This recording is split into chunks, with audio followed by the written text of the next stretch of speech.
Y esta semana he tenido que estar haciendo unas cosas de difusión de la universidad, así que estaba un poco ocupado con eso, me quitó harto tiempo.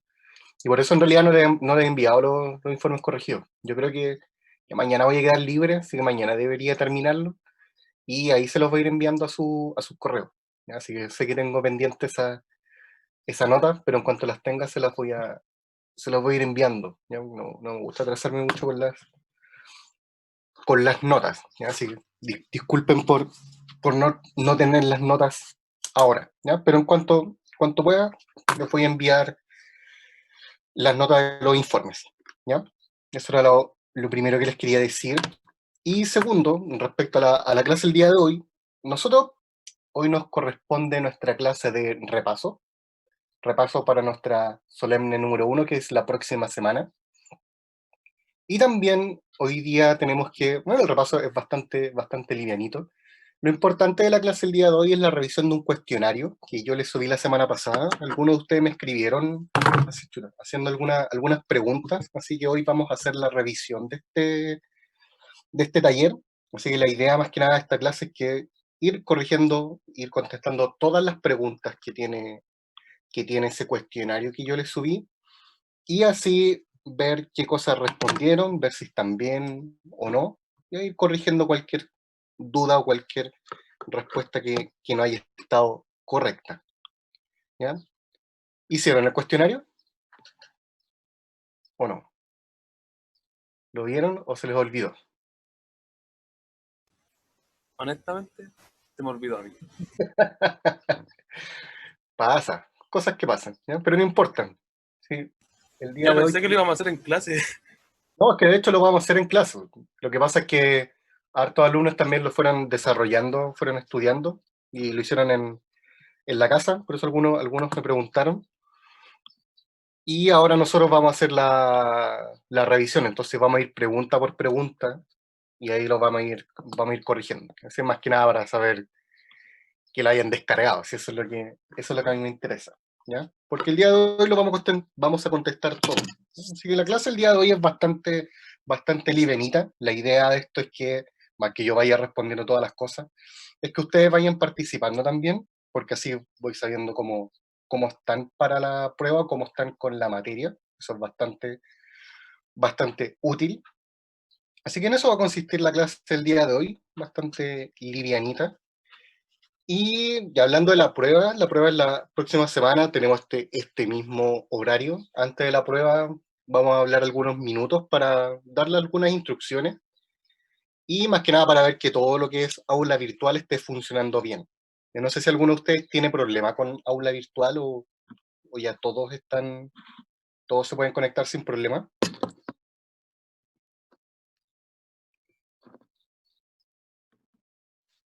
Todo de pan. Ah, ya, súper. Ya. Entonces, yo creo que la próxima semana, una vez que, bueno, tengo dos cursos los días jueves, están los dos pegados. Cuando ya en la tarde les voy a subir las notas, porque corregir estas notas, aquí no tengo que corregir nada en realidad, solo tengo que ver el puntaje. Así que el mismo jueves, próximo jueves en la tarde, ya tendrían sus notas de la Solemne 1, yo las subo a Intranet, así que cuando las tenga les voy a enviar un correo, así ya pueden revisar esas notas, ¿ya? Entonces, ustedes una vez que terminen van a poder ver el puntaje y la corrección, eso también lo puedo habilitar, pero en la medida en que todos hayan dado la prueba en la mañana. ¿Ya? Porque si alguien tiene problema de internet, ahí no puedo ir subiendo todas las cosas al mismo tiempo. ¿No? Así que eso en relación a la prueba de la próxima semana son solo alternativas. Yo creo que van a ser 35, 30 o 35. Ese va a ser el número de preguntas. ¿Ya? Entonces, primero voy a hacer mención a algunas cosas que hemos visto en clases para después empezar a desarrollar la guía, más que nada para tener clara toda la materia que va a entrar en la prueba. ¿Ya? Así que voy a hacer un barrido bastante rápido de estas 3 clases de cátedra que hemos tenido para ver qué contenidos son importantes y hacer este barrido para saber todo lo que entra en la prueba. ¿Bien? Así que nosotros hemos tenido 3 clases de cátedra, donde la primera de ellas fue esta introducción a la microbiología, Y nosotros en esta clase vimos varias cosas, pero nos enfocamos principalmente en varios hechos históricos, varios personajes que son bastante importantes en la historia de la microbiología, o sea, no solo en la historia de la microbiología, sino que en la biología en sí misma. Más que nada porque hablamos un poco sobre la teoría de la generación espontánea, y obviamente a partir de esto hubieron varios personajes que trataron de echar abajo esta teoría, donde tenemos los trabajos de Rey, son lo que nosotros vimos en clase, vimos también Spallanzani y los trabajos de Louis Pasteur. ¿Qué también nosotros vimos en esa clase? Vimos un trabajo de Edward Jenner, quien es considerado el padre de la inmunología. Inmunología, algo que nosotros después vimos en nuestra segunda unidad. También hablamos sobre los postulados de Koch, también un personaje bastante importante, ya que estos postulados todavía nosotros los ocupamos hoy en día. Él es muy importante en todo lo que tiene que ver con el desarrollo de la bacteriología. También hablamos un poco sobre Lister y su aporte en la medicina. No estoy profundizando en ello, ya que varios de estos son preguntados en la guía, así que nosotros más rato vamos a ir respondiendo todas estas preguntas. Nosotros también en esta clase, aparte de hablar de algunos personajes importantes en la historia de la microbiología y o medicina también hablamos sobre algunas generalidades de virus, bacterias, hongos y parásitos. ¿Por qué nosotros hablamos algo de ello? Porque son la base de este curso. Entonces necesitamos ver algunas cosas generales en relación a todos los microorganismos que nosotros vamos a analizar en el curso. Hablamos de virus, hablamos bacterias, hongos y parásitos. De virus nosotros ya también tuvimos una unidad entera para hablar sobre ellos. Pero nosotros en esta primera clase nos enfocamos bastante en todo lo que tiene que ver con tinción Gram. Gram es muy importante, ya que él desarrolló esta técnica y permitió observar y diferenciar a las bacterias. ¿En qué tipos de bacterias? Las bacterias podemos diferenciar en gram positivo y gram negativo. Eso es algo que hemos hablado muchas veces. También tuvimos nuestro trabajo práctico en relación a esto. Así que nosotros acá vimos todas las diferencias en términos químicos, en las estructuras que ellos tienen, la diferencia químicamente a nivel químico, también las diferencias a nivel de su disposición. También nosotros vimos un poco de siembra, algo de medios de cultivo también, cosas que nosotros reforzamos en nuestro primer trabajo práctico.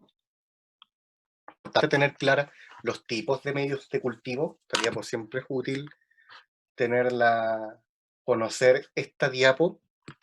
Y también nosotros vimos algo muy importante que era la microscopía. Hicimos un pequeño barrido en relación a la microscopía, porque ¿cuál es la importancia que esto tiene a nivel de microbiología?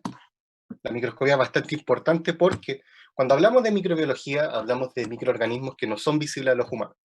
Por lo tanto, nosotros necesitamos algo que nos ayude a poder visualizar estos microorganismos.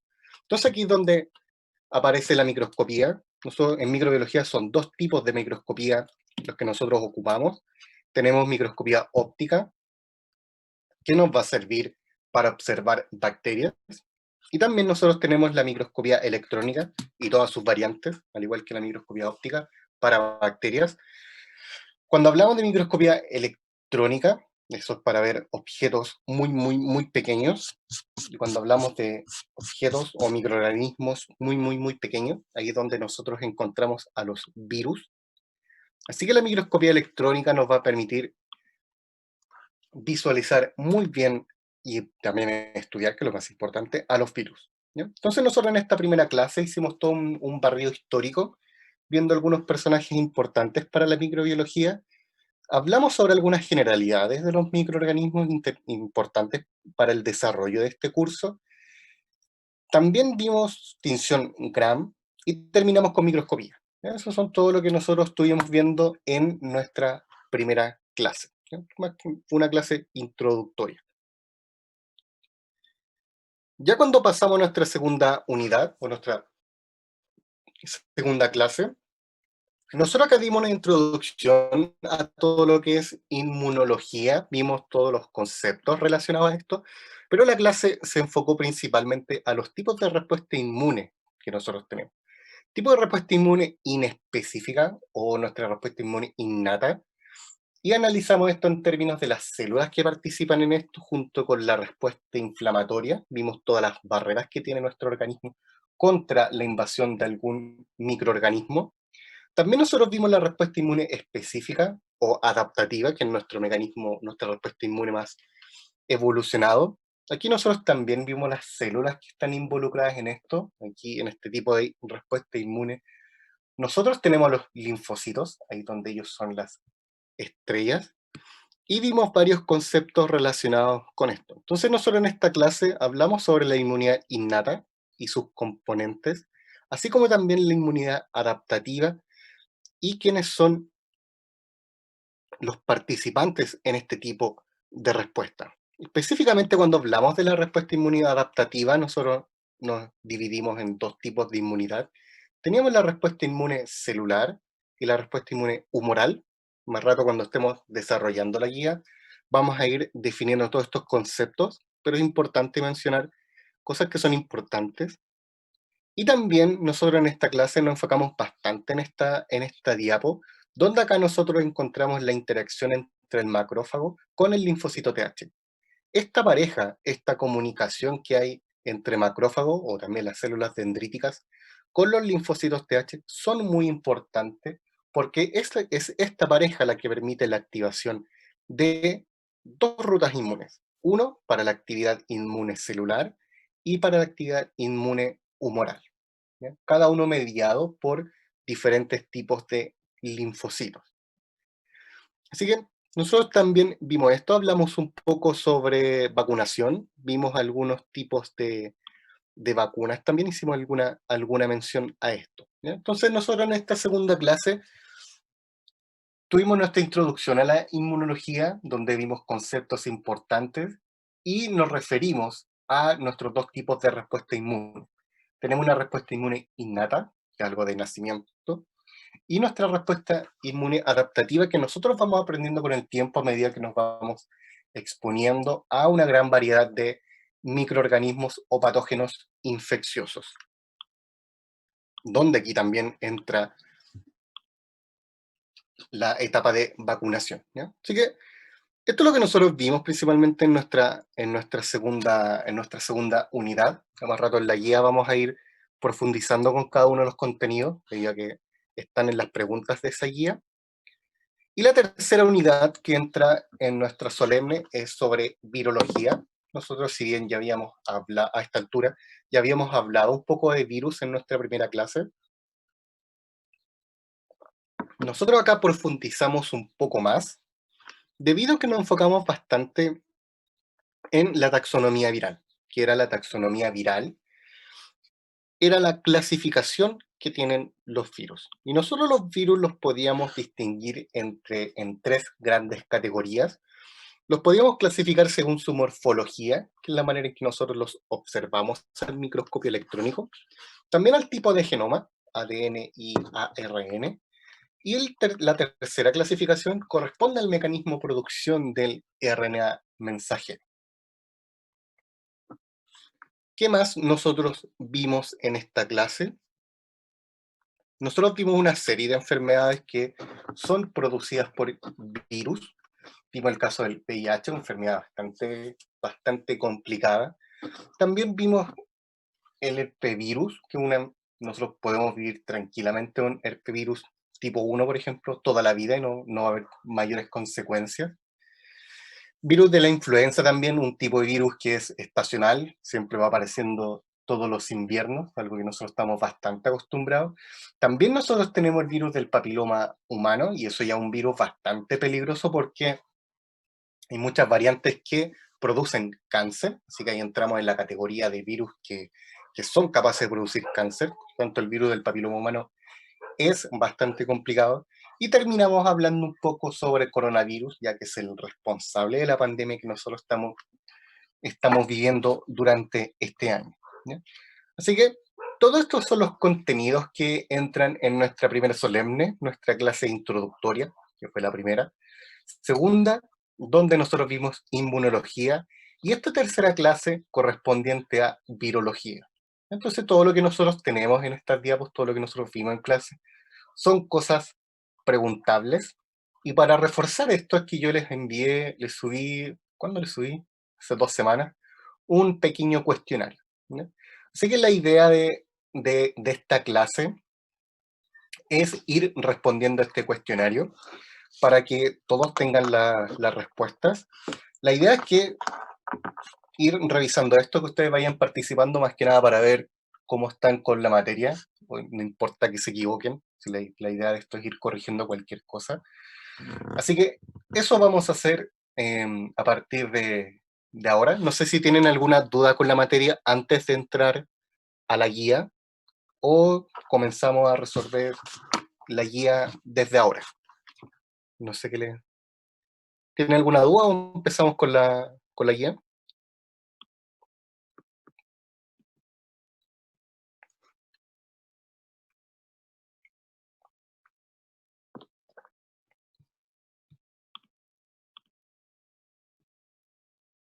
Ya, súper. ¿Ya?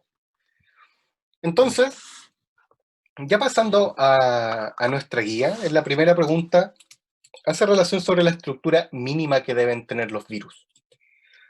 ¿Cuáles son las estructuras mínimas que debe poseer un virus?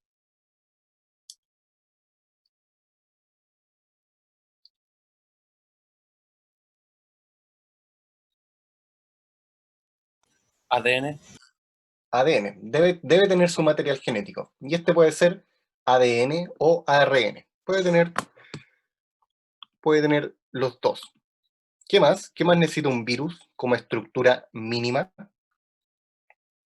Lo primero está bien, debe tener material genético. ¿Qué otra cosa debe tener?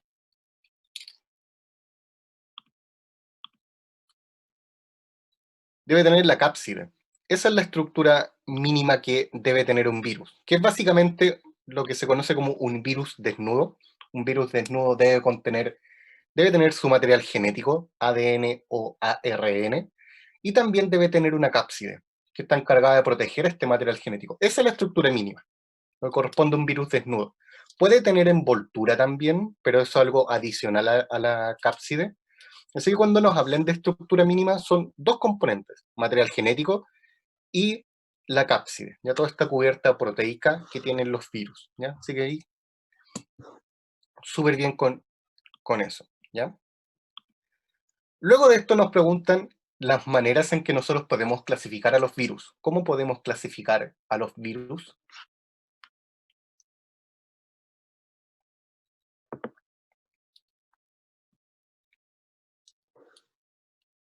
¿Cuáles son estas tres maneras?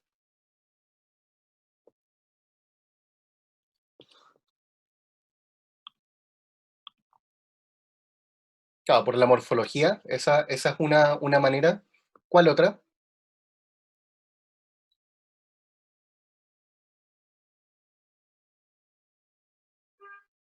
Claro, el tipo de genoma viral también. Los términos de simetría, como icosaédricos o helicoidales, son parte de la morfología, entonces están incluidos en esa categoría. Pues son tres maneras en que nosotros podemos clasificar a los virus. Uno es la morfología, y eso algo que respondieron súper bien. El segundo es el genoma viral, que puede ser ADN o ARN. Y el tercero es el mecanismo de producción del RNA mensajero. Esas son las tres maneras en que nosotros podemos clasificar a los virus, y eso es algo que nosotros vimos en nuestra tercera clase. Podemos clasificarlo según su morfología, según el tipo de genoma y el mecanismo de producción del RNA mensajero. Esas son las tres maneras en que nosotros podemos clasificar a los virus según su taxonomía viral, ¿ya? Así que ahí, súper bien, ¿ya? Luego de esto, en la pregunta 3 nos preguntan por qué los virus no son considerados como seres vivos. Recordemos que los virus son bastante difíciles de clasificar, y esto porque algunos argumentan en favor de considerarlos como seres vivos, otros que no. En este caso nos preguntan por qué no se deben considerar como seres vivos. Y son dos grandes razones. Claro, necesitan un huésped para su replicación, eso es cierto, pero eso es consecuencia de algo anterior. Los virus sí tienen ADN propio, tienen ADN o ARN, eso sí, ellos sí lo tienen. Lo que pasa es que ellos no tienen la maquinaria proteica necesaria para replicar ese material genético. Y a consecuencia de eso, ellos no se pueden replicar por sí solos. Y es por esto que ellos necesitan un huésped para llevar a cabo su replicación. Entonces, ¿por qué los virus no son considerados como seres vivos? No son considerados, uno, porque no son capaces de autorreplicarse. ¿Ya? Así que están también las respuestas que ustedes han dado. Los virus no se pueden reproducir por sí solos. ¿Por qué? Porque no tienen ninguna proteína, ninguna maquinaria proteica que permita esto. Por eso es que ellos necesitan un huésped y es por ello que ellos se apoderan de nuestra maquinaria proteica para llevar a cabo sus funciones. Una de estas funciones es la replicación, estamos súper bien. Y segundo, los virus no tienen metabolismo, porque tampoco tienen ninguna estructura que sea capaz de llevar a cabo alguna función energética. Entonces, cuando hablamos de los virus, y que uno no los, cuando argumentan a favor de que no son considerados como seres vivos, tenemos uno, que ellos no se autorreplican, y segundo, que no tienen funciones metabólicas. ¿Ya? Así que súper bien con la primera parte de la respuesta. La parte del metabolismo uno tiende a olvidarla, pero también es importante tener en cuenta eso. ¿Ya? Después en la pregunta 4, si van teniendo dudas, interrumpan. Díganme cualquier cosa que no les haya quedado claro. ¿Ya? En la pregunta 4 nos preguntan cómo infecta el virus del VIH y cómo lo hace. Perdón, ¿qué células infecta el virus del VIH y cómo ocurre este reconocimiento? ¿Qué célula infecta el virus del VIH? Los linfocitos TH. Súper bien. El virus del VIH es altamente selectivo. En realidad todos los virus son bastante selectivos en su infección y ellos escogen un tipo celular en específico. Eso es transversal para todos los tipos de virus y cuando hablamos del virus del VIH es súper desgraciado porque infecta los linfocitos TH. Ahí estamos súper bien. ¿Y cómo lo hace? ¿Cómo ocurre este reconocimiento por parte del virus? ¿Cómo el virus reconoce que frente a él tiene un linfocito TH?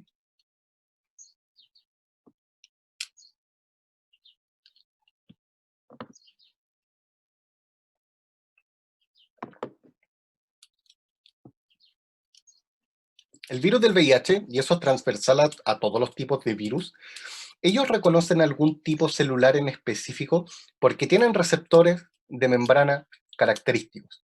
Entonces, para el caso del virus del VIH, ¿cómo él puede reconocer a estos linfocitos TH? Eso lo puede hacer porque el virus reconoce, es bastante selectivo a los receptores CD4 más que están presentes en la membrana del linfocito TH. Esa es la manera en que ocurre esto, en que ocurre el reconocimiento. Eso es algo que también nosotros vimos en clases. Voy a mover un poquitito acá sobre cómo ocurre la fijación de esto, el reconocimiento por parte del virus. El virus es selectivo a los linfocitos TH. ¿Y cómo lo hace? Uniéndose a un receptor. Los receptores CD4 más. ¿Ya? De esa manera ocurre el reconocimiento. Entonces, eso es una respuesta transversal para todos los tipos de virus. Cada virus va a infectar algún tipo celular en específico. ¿Y cómo lo va a hacer? Reconociendo un receptor de membrana. Siempre hay una proteína que está encargada de llevar esto a cabo. Luego la pregunta 5 es básicamente el mismo tipo de pregunta. Lo que pasa es que ahora esto cambia un poco y nos preguntan sobre la infección por el virus del papiloma humano. ¿Qué células infecta el virus del papiloma humano?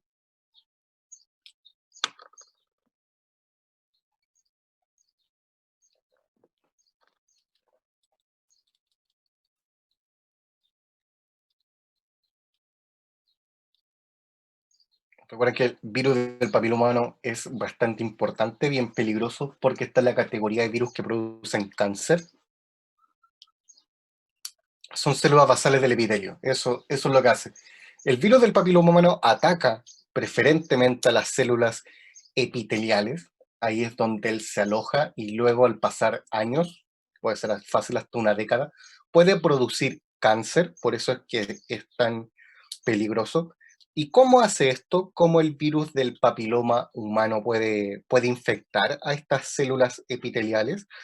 Eso lo hace porque hay un reconocimiento en relación a algunas proteínas L1 y L2, y esas son las proteínas clave para llevar a cabo esta interacción entre el virus con las células epiteliales, ¿no? Así que súper bien la respuesta, ¿no? El virus del papiloma humano infecta células epiteliales, ¿no? Luego en la pregunta 6, y siguiendo en la misma categoría del virus del papiloma humano, ¿cuál es el responsable o cuál variante del virus del papiloma humano es responsable de la generación del cáncer cervicuterino? ¿Cuál es cuál es la variante o las variantes que pueden provocar cáncer?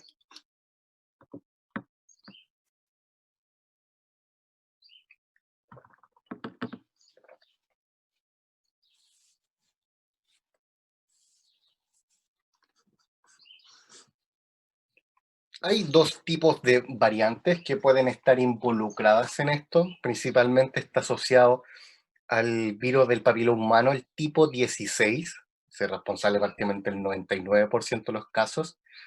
Así que eso también es importante saber, es algo preguntable. Todo lo que tiene que ver con fenómenos oncológicos son cosas que uno ya está preguntando bastante en las pruebas.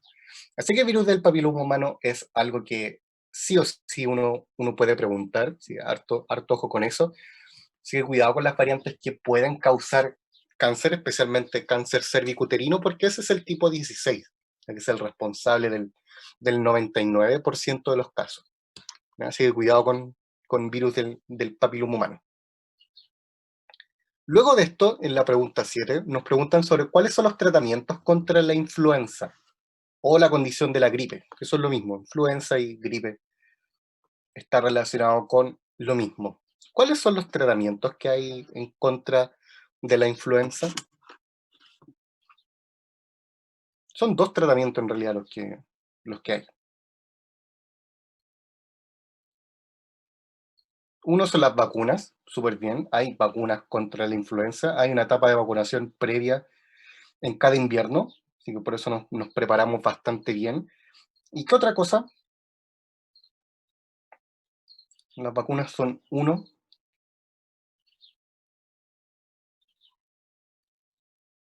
Nosotros tenemos las vacunas y eso está súper bien. Pero también como tenemos un virus, nosotros también tenemos una serie de antivirales que también ayudan en esto. Antivirales como creo que estaban anotados en la diapo como Tamiflu y Relenza. ¿Ya?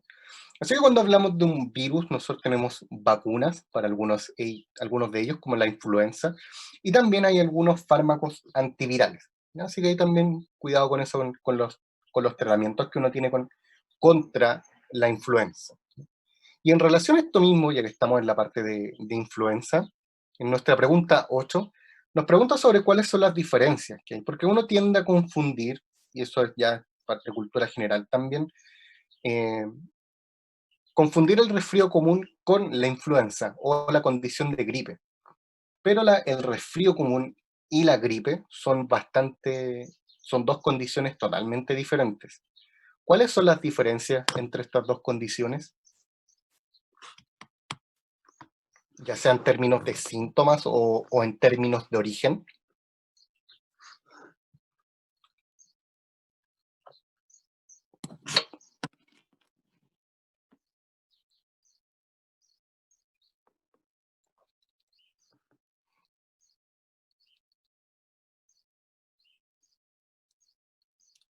La diferencia que hay entre ellos dos, el resfrío común y la gripe, hay una diferencia que es notoria, y es que la gripe o la influenza tiene desarrollo de fiebre, mientras que el resfrío común no.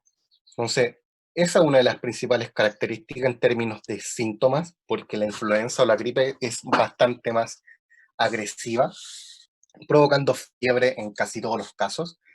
Y segundo, la otra diferencia que tiene esto es el causante. Cuando hablamos del resfrío común, esto es producido por algunos rinovirus o de la familia de los rinovirus, mientras que la gripe es producida por el virus de la influenza, ¿no?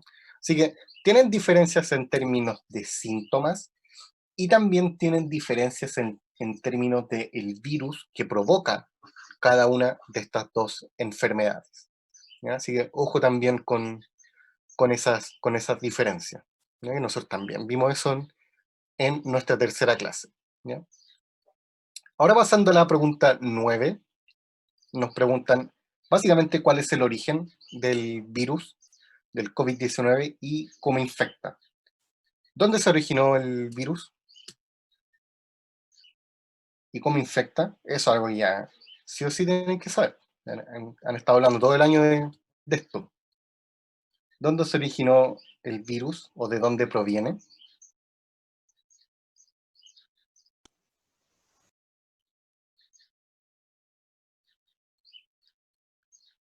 Ya sea la ciudad o el lugar o la familia a la cual pertenece el COVID-19.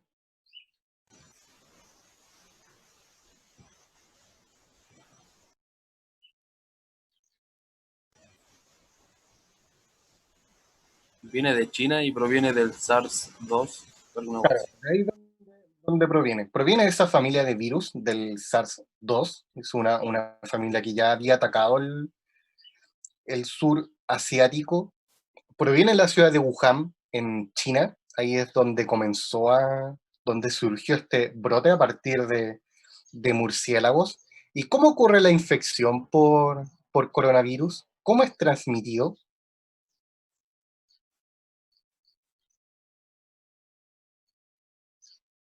¿Por qué tipo de vía nosotros nos vamos a estar contagiando? Vía aérea. Vía aérea, vía aérea. Vía aérea es como ocurre la transmisión. Y después de eso el virus se va alojando en las mucosas del tejido o tracto respiratorio, ¿ya? Así que por eso es tan peligroso este virus, por el tipo de infección que es aérea. Se basa en el tipo de infección más rápido que hay, más fácil de propagar, ¿ya? Así que súper bien con esto, ¿ya? Ya en la pregunta 10 también tiene un poco de relación con coronavirus, ya que tiene que ver con los diagnósticos.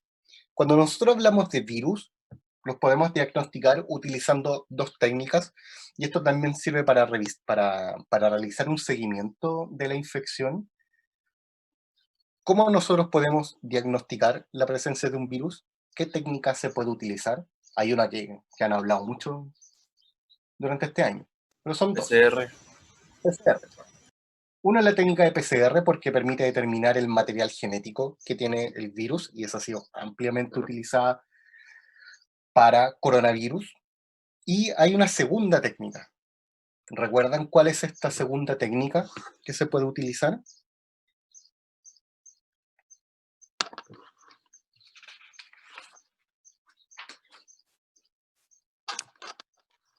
Eso, súper bien, son Western blot. Esa es la segunda técnica que también sirve para esto. ¿En qué consisten estas técnicas de Western blot? Estas técnicas consisten en reconocer proteínas, y específicamente van a reconocer algunos anticuerpos específicos y que ellos son indicativos de alguna infección viral, ¿ya? Sí, súper bien la respuesta. Nosotros vimos esto también en nuestra clase y fue algo que mencionamos cuando estábamos hablando de virus del VIH, especialmente acá en las pruebas confirmatorias. Tenemos PCR y también tenemos las técnicas de Western blot para detectar algunos anticuerpos específicos. Así que súper bien sus respuestas, ¿ya? Luego de esto, ¿en cuál íbamos? La pregunta 10.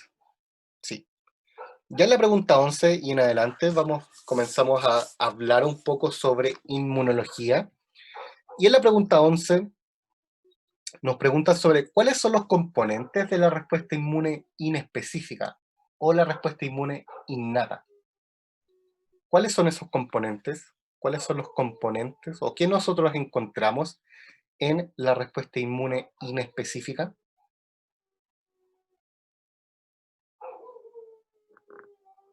¿Qué deberíamos encontrar en esa primera etapa?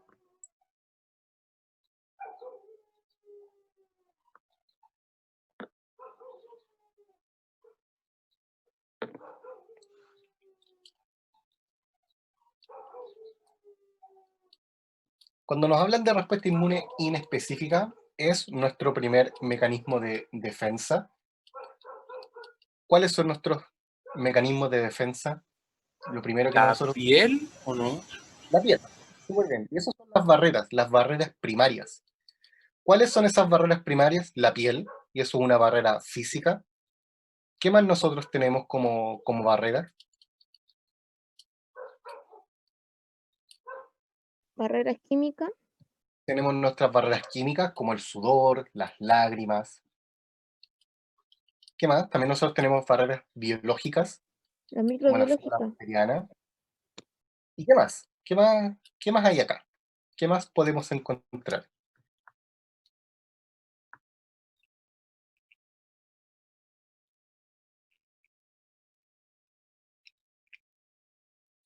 Entonces, cuando hablamos de eso, células fagocíticas, súper bien, eso también.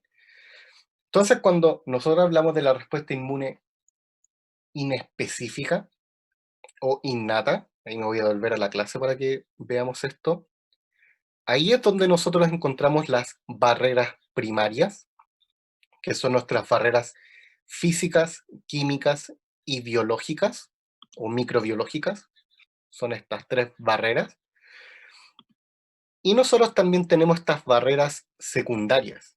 ¿Dónde en estas barreras secundarias en qué consisten? Esto ya es una respuesta celular inespecífica, donde ahí encontramos la reacción inflamatoria, las células fagocíticas, como respondieron muy bien, y también el sistema de complemento, que son las proteínas que ayudan a la comunicación durante este proceso. ¿Ya? Así que harto ojo con inmunología, porque uno hace muchas preguntas en relación a eso. De hecho, yo hice hartas preguntas sobre eso. Así que cuando nos hablen de la respuesta inmune inespecífica, son nuestras barreras. Hay barreras primarias, hay barreras secundarias. En términos de barreras primarias, tenemos nuestras barreras físicas, químicas y microbiológicas. Barreras secundarias, ahí es donde nosotros encontramos a las células fagocíticas. Ahí también está el proceso de inflamación, importante el proceso de inflamación, y el sistema de complemento que ayuda a toda esta comunicación. ¿Ya? Así que harto ojo con eso. Las cosas que respondieron también están bien. Había que complementar esas respuestas. ¿Ya? Luego la pregunta 12, aquí la pregunta es bastante natural. Si ya preguntamos sobre el sistema inmune, la respuesta inmune inespecífica, ahora nos preguntan por la respuesta inmune específica o adaptativa. ¿Cuáles son los componentes de esta respuesta inmune específica o adaptativa? ¿Qué es lo que ustedes deberían encontrar en ese tipo de respuesta?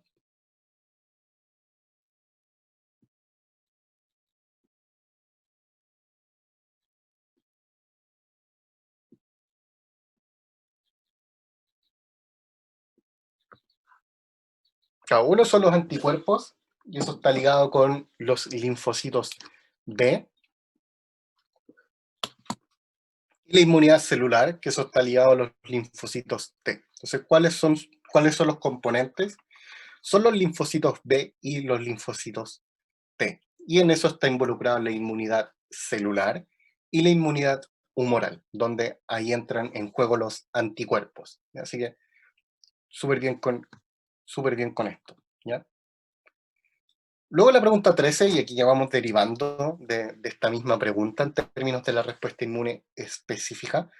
Me preguntan cuáles son las funciones de los diferentes tipos de linfocitos. Nosotros tenemos linfocitos T y tenemos linfocitos B. ¿Cuál es la función de cada uno de ellos?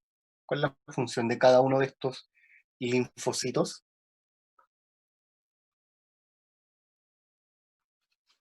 y que está relacionado con las respuestas que dieron hace un momento.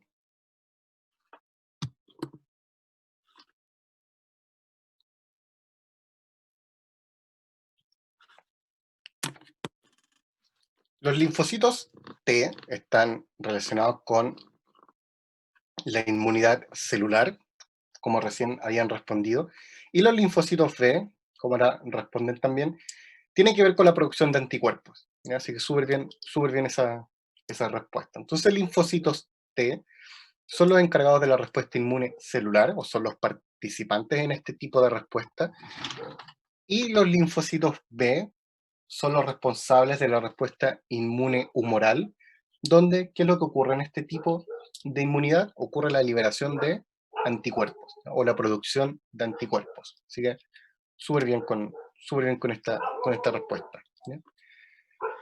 Ahora en la pregunta 14, aquí nos preguntan cuál es la función que cumplen las células dendríticas y los macrófagos. ¿Por qué son importantes estos tipos celulares? ¿Qué es lo que ellos hacen?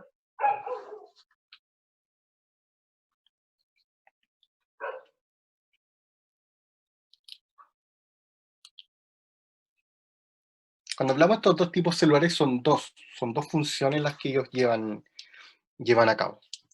Los macrófagos y las células dendríticas son células fagocíticas, por lo tanto, ellos tienen que fagocitar y degradar agentes extraños, y también ellos son presentadores, como escribieron recién.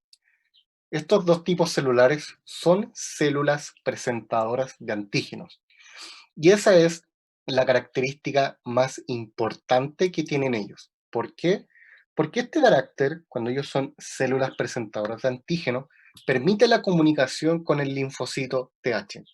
Y cuando ocurre esta comunicación entre el macrófago y las células dendríticas, que son bastante parecidos en términos de función, ellos se pueden comunicar con el linfocito TH y activar las rutas para la respuesta inmune celular y la respuesta inmune humoral. Es algo que nosotros vimos en clase, es algo bien importante en términos de respuesta inmune, y es esta diapo. La comunicación entre el macrófago o también las células dendríticas, que pueden hacer lo mismo, se comunican con el linfocito TH porque son células presentadoras de antígeno. Y esto puede activar dos rutas, la inmunidad celular y la inmunidad humoral, ¿ya? Así que súper bien la respuesta que dieron acá, ¿ya? Son células presentadoras de antígeno, ¿ya? Ahora en la pregunta 15 hace relación a un complejo que es el MHC. Aquí está más rebuscada. El MHC es el complejo mayor de histocompatibilidad. ¿Cuál es la función que tenía esa estructura? ¿O en qué consiste esa estructura?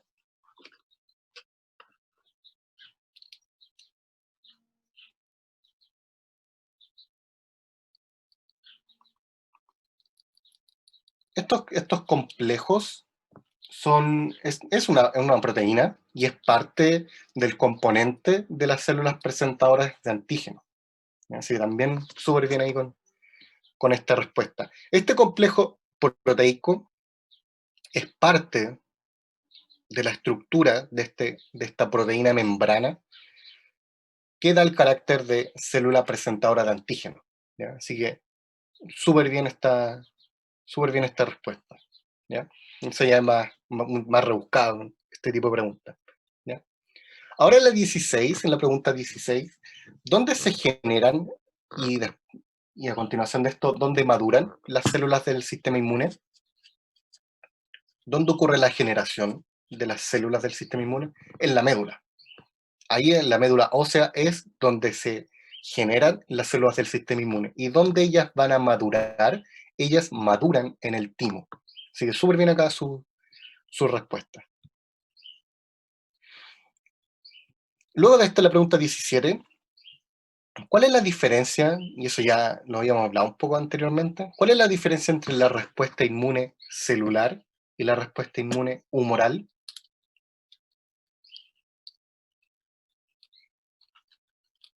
Uno está mediado por células y el otro va a estar mediado por moléculas.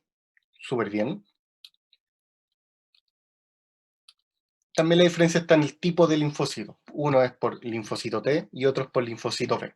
Y eso obviamente va a determinar que uno sea mediado por células y mediado por moléculas, ¿ya? Así que súper bien también está esta respuesta. Luego en la 18, aquí eso también ya lo habíamos hablado. ¿Cuáles son las barreras naturales que posee nuestro cuerpo? Cuando nos hablan de barreras, ¿cuáles deberían ser estas barreras que nuestro cuerpo posee como respuesta inmune innata? Ahí tenemos las barreras químicas, las barreras físicas, microbiológicas.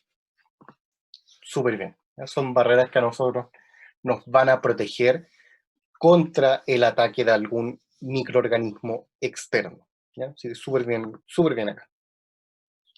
¿Ya? A partir de la pregunta 19, ya nos vamos con cosas más generales que tenían relación con nuestra primera clase. Partiendo por la teoría de la generación espontánea. ¿En qué consistía esta teoría? ¿De qué trataba la teoría de la generación espontánea?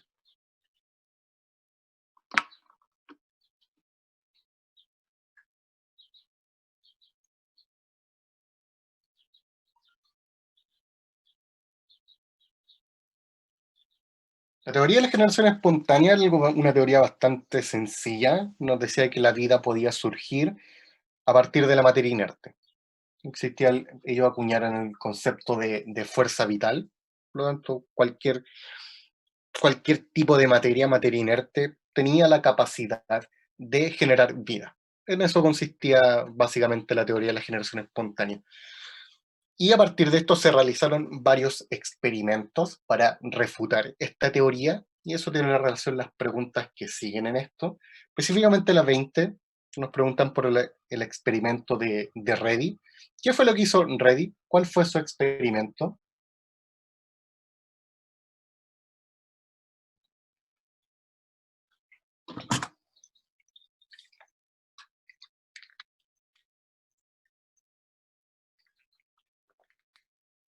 El experimento de Reddy es el de las moscas y la carne. Es un experimento bastante conocido que ayudó a refutar la teoría de la generación espontánea, ya que determinó de dónde provenían las larvas de las moscas.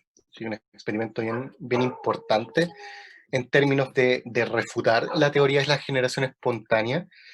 Y a partir de esto también se realizaron otros experimentos, como el de Spallanzani. ¿Recuerdan qué fue lo que hizo Spallanzani? ¿Por qué es importante? Importante hasta hoy en día.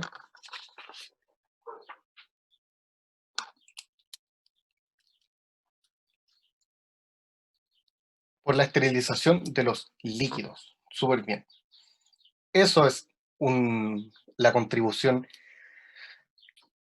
la principal contribución de Spallanzani, ya que descubrió la esterilización de los líquidos, y eso es algo que nosotros hacemos hasta hoy en día, que es absolutamente necesario, y esta esterilización está enfocada principalmente a temperatura. Entonces ellos tomaban un caldo, estaba contaminado con cualquier cosa, este caldo era agua de río, agua de lluvia, cualquier cosa, algo creado en el laboratorio, y una vez que lo llevaban a ebullición, todos los microorganismos eran destruidos, y a partir de esto él formaba un cultivo totalmente estéril.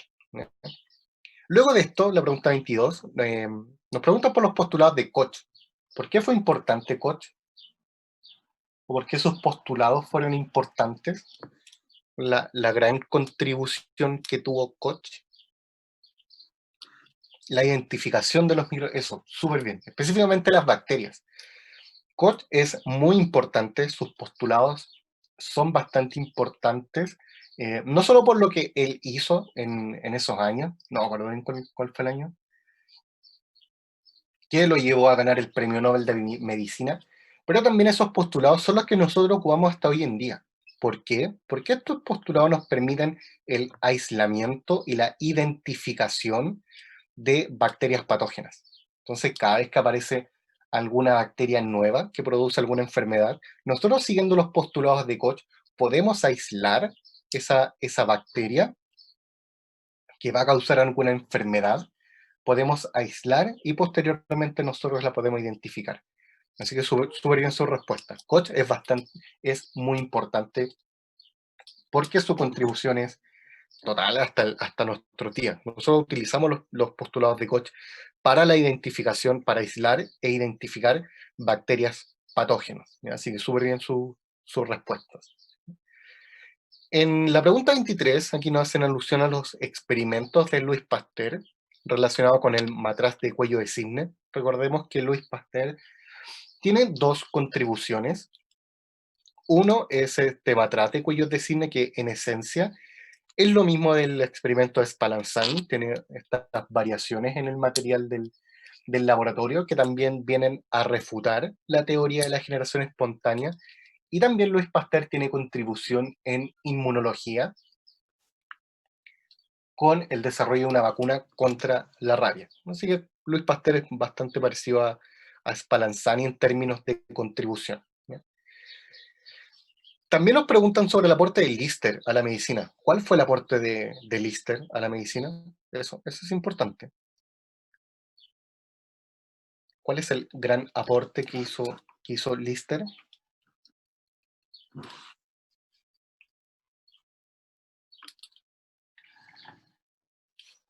La asepsia. Él comenzó a ocupar este tipo de compuestos químicos, los antisépticos. Porque eso es una gran contribución a la medicina, porque esto permitió limpiar todo el material quirúrgico que se utilizaba, ya que estos tipos de compuestos químicos destruyen o inhiben el crecimiento de los microorganismos. Por lo tanto, este gran aporte en la medicina se vio reflejado en el número de muertes en los pacientes posoperatorios, porque esto disminuyó considerablemente. Así que es el gran aporte que tiene Lister para la medicina moderna. Así que súper bien aquí también. Luego en la pregunta 25, aquí ya cambiamos un poco.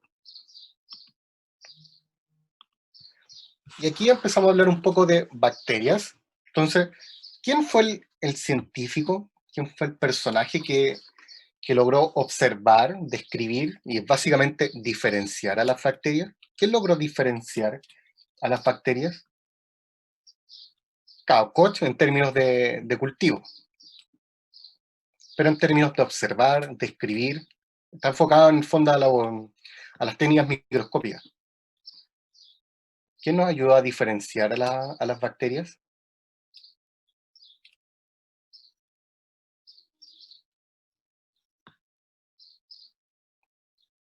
Cuando hablamos de alguien que logró observar, describir y diferenciar a las bacterias, acá es donde nosotros hablamos de Gram, ¿ya? Porque él, gracias a su técnica, a esta tinción, a nosotros nos permitió profundizar más en la estructura y los tipos de bacterias que existen.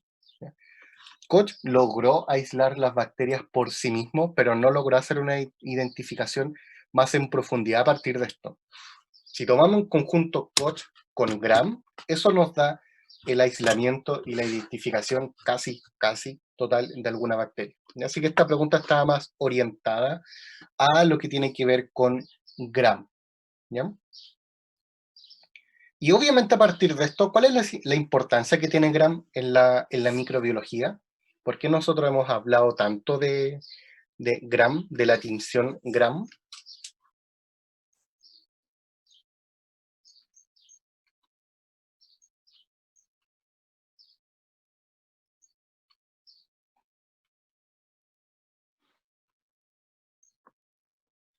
La tinción Gram es bastante importante porque permite diferenciar a las bacterias en dos grandes tipos.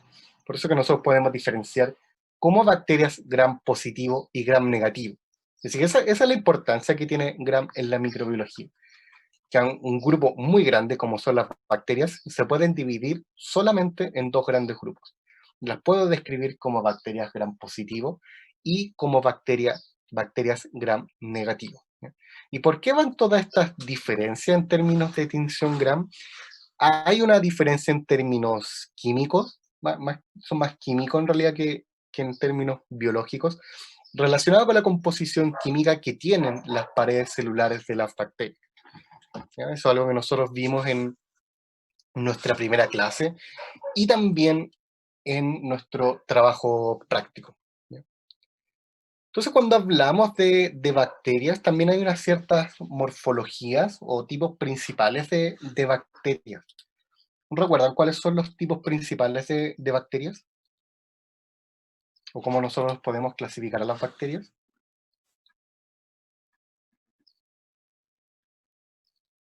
Claro, están los cocos, bacilos, vibrios, espirilos, los estreptococos. De esas maneras, eso también, espiroquetas, también nosotros podemos clasificar de esa manera súper bien, ¿ya? Entonces esto es importante también tener claro, hacer alguna pequeña mención, pese a que nosotros vamos a ver en nuestra segunda parte del semestre, nos vamos a enfocar netamente en bacteriología, así que ahí vamos a hablar mucho sobre la clasificación y los tipos de bacterias que nosotros podemos estudiar, ¿ya? Pero súper bien tu respuesta, ¿ya?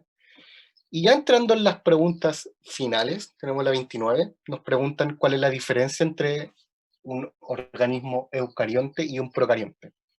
¿Cuál es la diferencia? La principal diferencia.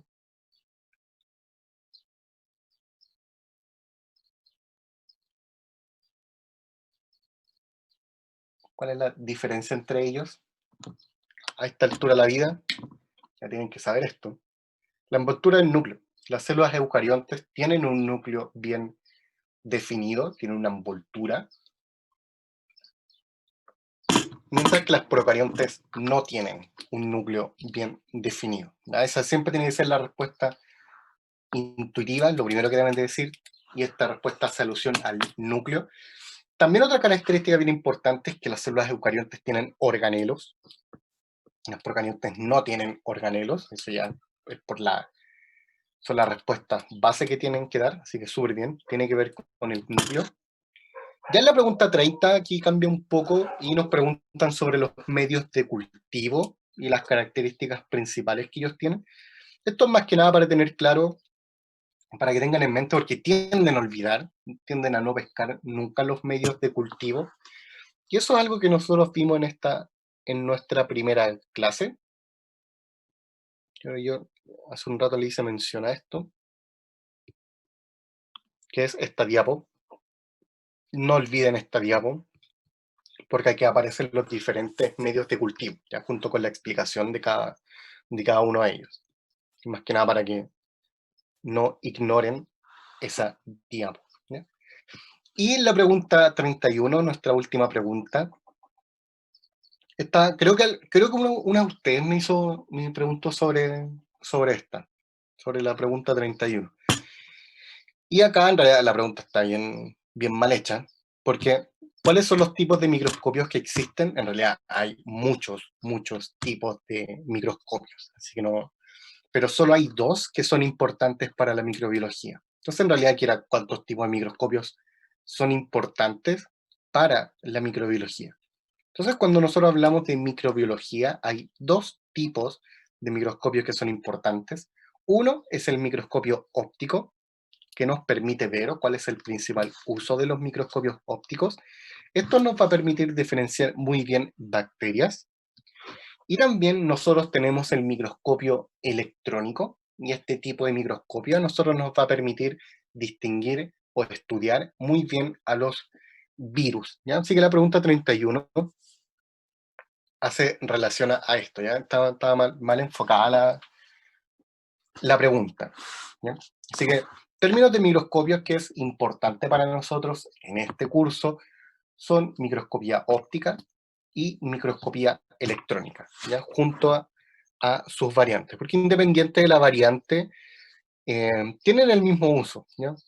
Con uno puedo ver bacterias, puedo ver muy bien, y con otros también yo puedo ver virus, ¿ya? ¿Tienen alguna duda respecto a estas preguntas o en relación a la materia? ¿Se entiende lo que hemos hablado hasta ahora?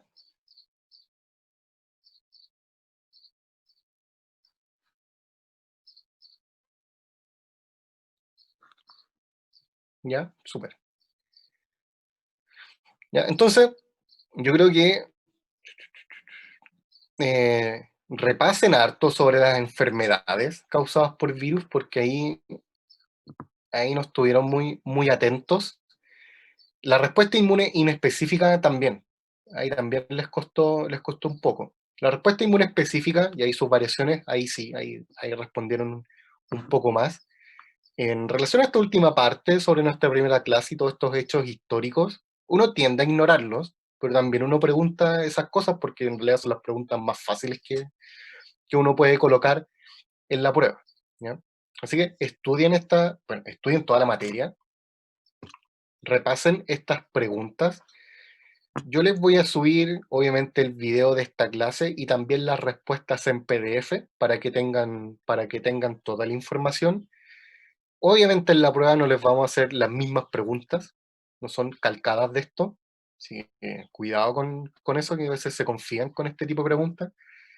Pero a partir de las respuestas que hay acá, uno puede generar alguna otra pregunta, ¿ya? Así que esto les sirve bastante como base para su estudio. Si ustedes responden bien toda esta guía, les va a ir bastante bien en la prueba. Harto ojo con el sistema inmune, con inmunología, porque yo hice hartas preguntas sobre inmunología, ¿ya?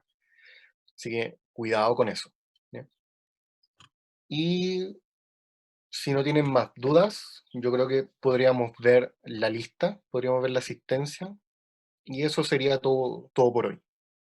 Si es que no tienen más dudas.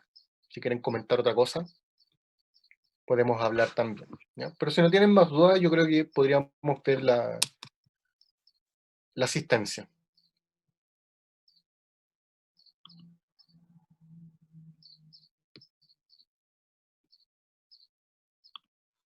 Voy a abrir la página para verla. Chula.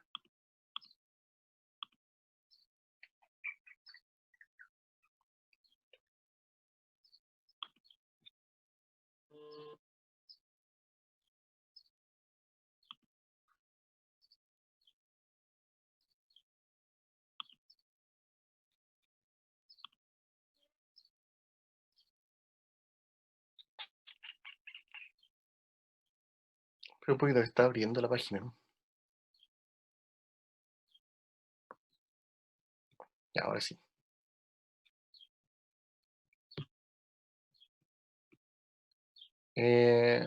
Alfaro Gustavo, Presente. Alfaro Sangüesa, Aliaga, Araneda, Caneo, Castro, Presente. Catrileo, Presente. Cofré, Durán, Presente, profe. Fortini, Garcés, Ibarra, Presente. Ibarra Troncoso, ¿ya? Jiménez, Leiva, Presente.